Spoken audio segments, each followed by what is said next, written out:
This is the Vapex 3500 6-nozzle system. It's operating now. Hard to see, but the green light's on. If there was an issue, the red light would be on or flashing. Currently it's not on or flashing, so there is no issues. Checking the unit, opening this front box, and seeing the PLC screen. On the screen are a bunch of parameters, numbers. Everything's highlighted in green. Green numbers are good. If you see some yellow numbers will still allow the machine to operate, but it warns the operators that something's going out of parameters. And then any red numbers on the screen will force the oxidant to turn off, and this green dot will turn red. A red dot means it's not working, it's not producing oxidant. Your water on and off switch is over here. Just turn the water off. It gave us red numbers, so it automatically shut off the oxidant. You turn the water back on, numbers go green, oxidant checks the system, and will turn green when everything checks out. Down here is our oxygen percentages.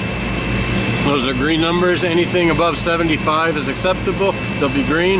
If it drops below 75% oxygen, they will turn yellow. If it drops below 65% oxygen, they will turn red.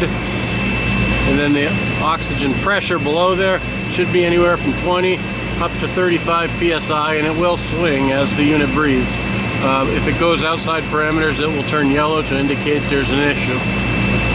Your blower just runs constantly. Blower air through all the PVC pipe. It's running at 1.6, 1.7, which is perfect. Anything above 1.5, less than 2 pounds is great for us. So it's green. When operating the unit, after you're done checking the screen, you have to keep the door closed or the sun will wash out the screen and then you won't be able to see it anymore. And for proper unit cooling, the doors have to be on the unit to circulate the cooling air through properly. So all the doors have to be on and closed during normal operation. All of the air that we use for process and for cooling enters the unit through this coarse bug screen, keeps the leaves and the bugs out. To access the other air filter, open the door, lift the hatch, and you have a big screen in here. This filter can be taken out and cleaned with a water hose or knocked out, or however you want to clean it. This one in here can be knocked on the ground or cleaned out with a shop vac, but cannot get wet. Putting the door back on, there's a lip along the bottom edge of the door that hooks under the edge of the unit. Pull up on it, close the door, turn the handle up and down, and it locks the door on. You can check with your foot to make sure the door is on, and if everything's secure, it's good. Water flow to each nozzle has its own water flow meter, and we like to see about 8 gallons an hour. It doesn't have to be exact. It operates up to 10 gallons an hour, down to 5 gallons an hour, so 8 just works the best. So we come out here and see all the flow balls pretty close to 8, and everything's set good. Everything above all these water flow meters are water flow switches. So if we lost water to one of the nozzles, for whatever reason, we lose the switch. And then on our screen we lose water, we got a red number on number 4, and it shut the oxidant off. As soon as the conditions are corrected, the switch rises and the oxidant will turn itself back on over there. This compressor will not run for the duration of the test for the 90 days. Both of these should be operating. These are your oxygen compressors, sending oxygen to the other side. The blower runs continuously, supplying blower air to each nozzle to break up the water into smog particles. This is the oxygen side. Takes from the 2 compressors on top, takes the oxygen, dries the air, forces the humidity out of the air, dries it, brings it up into these 2. These are oxygen concentrators. They strip out the nitrogen and they bring the percentage of oxygen up from the 21% to about 90%. The oxygen then comes out of these into oxygen sensors. That's how we put the percentage on the main screen.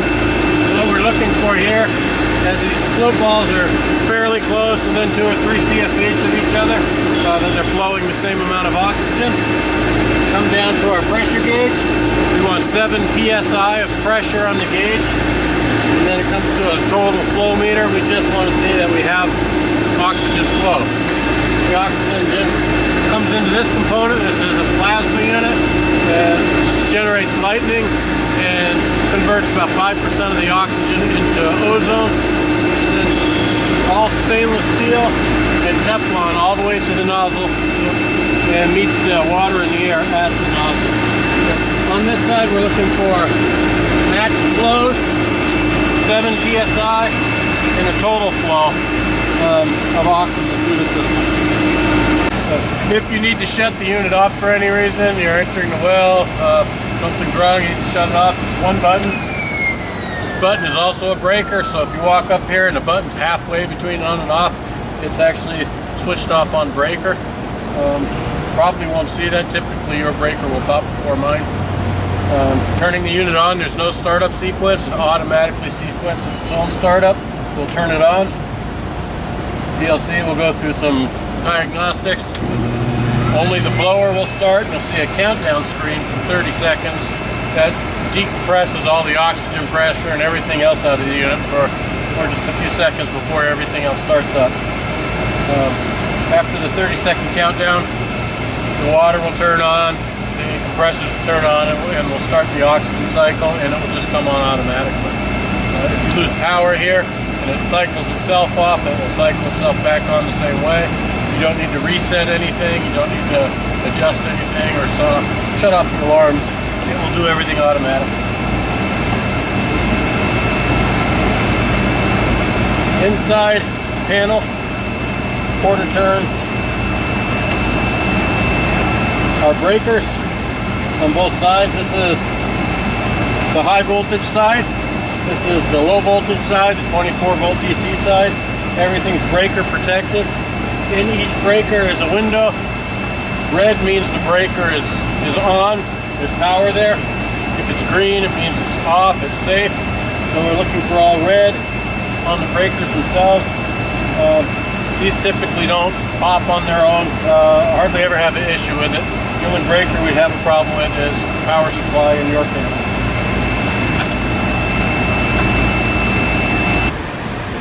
Pulling the nozzle up, grabbed by the PVC. Pull it straight out of the hole.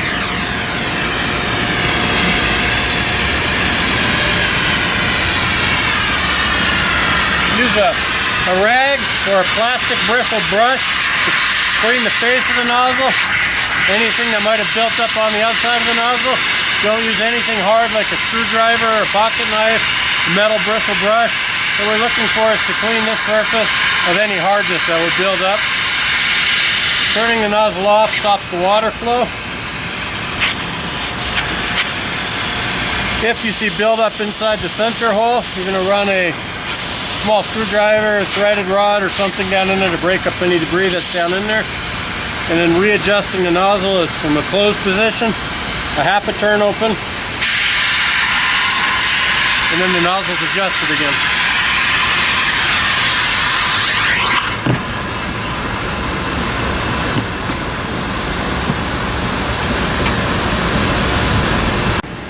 Two different styles of nozzle mounts here. This is the older style with what we call the rigid mount style. This would be hard plumbed into a PVC header.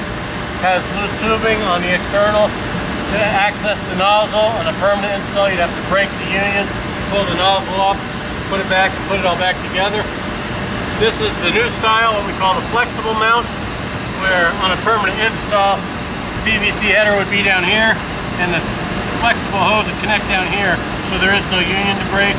All the tubing stays inside of the airplane.